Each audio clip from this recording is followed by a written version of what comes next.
duhet jetë interesante për ta shembull. A e kanë parë të gjithë të Kemrizi këtë Vilën e Rushit? Them që e kanë parë për shembull. Kemrizi është një nga destinacionet më në Shqipëri për të uajt. Beratin, Gjirokastrën, për shembull Gjirokastra, ka drejt në fakt. Unë shkova në Covid në Gjirokastër dhe më shoqëronte Flamuri. Duke ecur të gjitha ishin mbyllur. Çdo derë mbyllur. Dhe ai tregonte po bëjmë këtë, do bëjmë atë dhe unë kam thënë një moment gati me të shpërim që mos keni frikë, një ditë të gjitha do hapen. Jo janë hapur, po tani janë shqyer. Janë shkalafitur edhe pas Covidit mendon që jo, për mua rritja ka filluar para Covidit, le të themi diku në 2015, domethënë nga ajo që ndodh në panajirën ndërkombëtare, ku gjithashtu do kam vite që marrë kështu dhe përgatitja e gjatë e solli apo çfarë solli bumin? Unë mendoj që nga një anë ra kjo frika e famshme e Shqipërisë, adheu i gangsterëve edhe i vendit ku grabitet e tjerë, këto media ndërkombëtare që vinin dhe flisnin o për gjakmarrje o për burnesha në rastin më të mirë, non stop, edhe gjithashtu uria e vizitorit perëndimor për të pasur një destinacion që është kaq afër, që është kaq i lidhur mirë, që është kaq mesdhetar, po kaq edhe alpin, që ka këtë mikpritjen kaq legjendare dhe në ADN praktikisht, domethënë gjitha këto mendoj unë që sollën. Patjetër pastaj artikujt e mediave ndërkombëtare, unë që në kohët e 98-s kam vazhduar të punoj dhe vazhdoj sot e kësaj dite, edhe pash se si evoloi le të themi interesi i këtyre mediave. Si ndodhi? Sepse dhe kjo që ndodhi me mediat, shumë veta thonë i pagoj shteti shqiptar, që ke pamundur është që shteti shqiptar paguaj, se shteti shqiptar Si? Unë mendoj që shteti shqiptar ka filluar të investojë në media, famtripe, le të themi në këto influencerat e mëdhenj etj. Mbas Covidit, nuk më kujtohet që kemi pas, domethënë, thash unë se kam ndar kurrë këtë punën, ka plot kolegë të tjerë. Po, unë mendoj që ishte më shumë uria, po këto mua më kanë paguar, nuk kam paguar unë që mediat vinë dhe të flasin për ne. Nuk më rezulton që unë të kem paguar ndonjëherë, jo privatisht, jo me kompaninë time. Jo, uria. U që ka një vend këtu afër Kroacisë dhe Greqisë që ishin tashmë të famshme dhe të mëdhaja dhe Italisë gjithashtu patjetër që as vjen në diskutim, po prit se që nga një vend me arkeologji, me histori, me ushqim, me njerëz të mrekullueshëm, me natyrë të paprekur, deri diku me gjithë të bregdetare etj. Patjetër më bën super sens që ti jesh gazetar në Paris apo në Londër, të kesh një vend që është 2 orë i çerek dhe të shkosh në reportazh ta tregosh. Edhe cilësh një risi të kësaj përmase dhe të kësaj natyre, se kjo është prapë risi dhe vazhdon të jetë, mos kujto se dëgjoj unë gop audienca perëndimore me Shqipërinë dhe konsumoj. Unë mendoj që ne akoma s'kemi arritur pikun edhe ka akoma përqindje të lartë derisa ne të arrijmë pikun edhe ta kemi mbaruar misionin ton. Këtë kisha një emision tani që po flisja dhe madje ti ndërhyre në Instagram the diçka me Arian Gjonça ishëm dhe pikërisht këtë tham. Këtë thaj, e parë që atje, e parë nga shifrat, e parë nga gjitha dhe këtë tha që shqiptarët, një prej arsyeve që dhe po kthehen në tokën e vet, sepse ai foli për kthimin.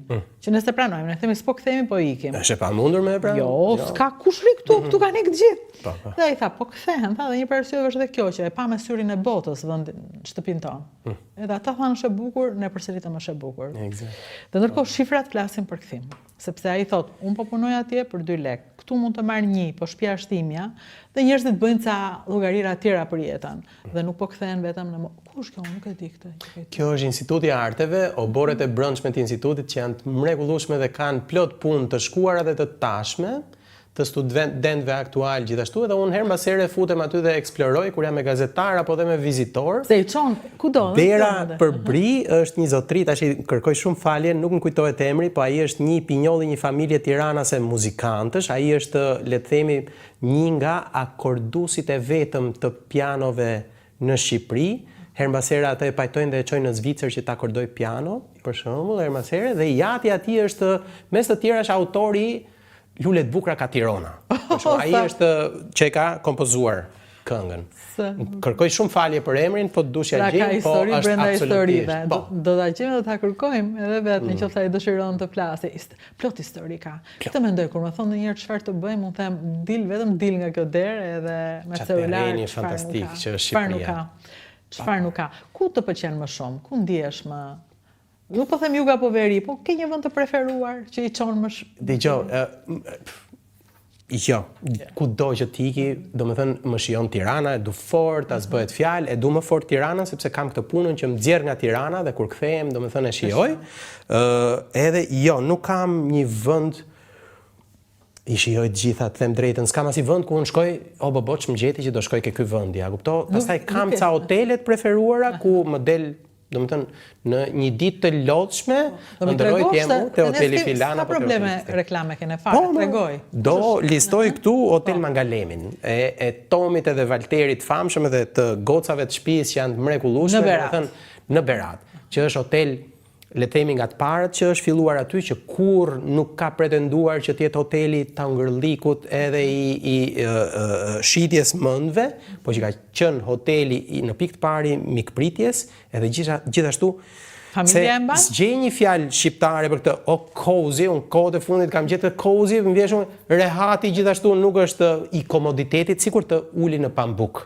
Edhe ti shkon aty dhe praktikisht ti dorëzohesh në duart e atyre nga momenti që ti hyn brenda dhe nga deri ke momenti që ti ikën, ky është një nga këto vendet që për shembull them, tisha ke Tomi, ke Valteri tani për shembull, etj. Kërkoj falje, më lejo, këta s'kan nevojë për kështu, po ke Mrizizanave gjithmonë shkoj me shumë qef, jo vetëm për komoditetin, jo vetëm për ushqimin, po për gjithë atë atmosferën dhe energjinë që unë gjej aty, jo nga Altin Prenga, që është i pa korrigjueshëm edhe i pa ndalueshëm, po nga energjia që unë gjej nga ato gocat dhe çunat që janë aty vërdall, që më mrekullon, ma bën mishin me kokra, nga gjitha i komuniteti përreth, nuk ka goca si të zonës Fishtës që megjithse të lindura në fshat, prap vinë edhe nuk kanë as më të voglin kompleks në raport me këtë. A kupton se për fat keq neve në Shqipëri, për fat keq për 100 arsye të këqija, u kompleksuam sepse ishim lindur në fshat. Shatin e bëri Ina Altini, duhet ta pranojmë. Dhe të gjitha vajzat atje, kjo më ka bërë përshtypje edhe mua. Mes të tjerë është Altini, patjetër ka plot, ka plot goca çuna në gjithë Shqipërinë që po punojnë fort edhe që kanë kalu këtë kompleksin e të lindurit apo të jetuarit në fshat. Po pritmë se në fshat në Angli dhe në Francë dhe në Zvicër jetojnë ata që janë përtej mesatares. Përcaktojnë jetën e qyteteve. Ku jemi këtu? Këtu duhet jemi në Berat, mendoj, duhet jetë kupola e teqesa halvetive të Beratit, që është shumë interesante gjithashtu, ka këto përveç. Berati është jashtëzakonshëm. Berati nuk ka promovimin e dur, për shqiptarët them, për tuajt e ka, sepse ata vjen vetë zbulojnë. Për shqiptarët më ka bërë shumë përshtypje. Nuk është treguar. Unë e kam ndier herë shumë dhe këtë kam thënë, si se pati një kadare Berati. Po mirë kadare se pati, po një Mirela Kumbaro të paktën ta kishte siç e kishte Gjirokastra, në kuptimin e bërjes promovimit. Shumë do t'i vi Berati tashmë, për atë që i takon audiencës huaj, nuk ja qaj më hallin, Berati është. Ata e kanë zgjedhët parë kanë apo kanë Gjirokastrën? Kë kanë zgjedhët? Për mendimin tim në raport dhe me aeroportin dhe logjistikisht Berati është i parë, jo për nga se këtë lëshe këtë marrësh mes Beratit e Gjirokastrës, po mua më rezulton që është më komod në raport me aeroportin, me plazhin etj. Po, patjetër që Gjirokastra është pesh po aq e rënd edhe eksperiencë po aq e fort. Preferuar apo kishe vetëm tonë? Berate? Po. Gjithë janë shumë të mirë, Jo në Berat, po kudo, në Shkodër, po dush ti unë them, vazhdoj të them në Shkodër. Po, Hotel Tradita i Shkodrës. Edhe Gjoni edhe Monda, që janë aq mikpritës të mirë, po aq rrëfimtar të mirë, po aq qa them. Më lejo, ta shtoj dhe një, se këto të tre unë i marrë, duke qenë se janë ke brezi veteranëve të hotelerisë shqiptare, edhe Drago Kalemi i Gjirokastrës, që mendoj është bërë model për fillimin e hotelerisë dhe të mikpritjes në Gjirokastër. Kupto, domethënë që ka konvertuar site ndërtesa historike me aq kujdes për detajn, me aq kujdes që t'i sjellin në vitet 2000, që t'i bëj këto moderne dhe të rehatshme, të komode, por duke i ruajtur historinë edhe që ti të ndjesh që se jam akoma në Gjirokastër, nuk kam shku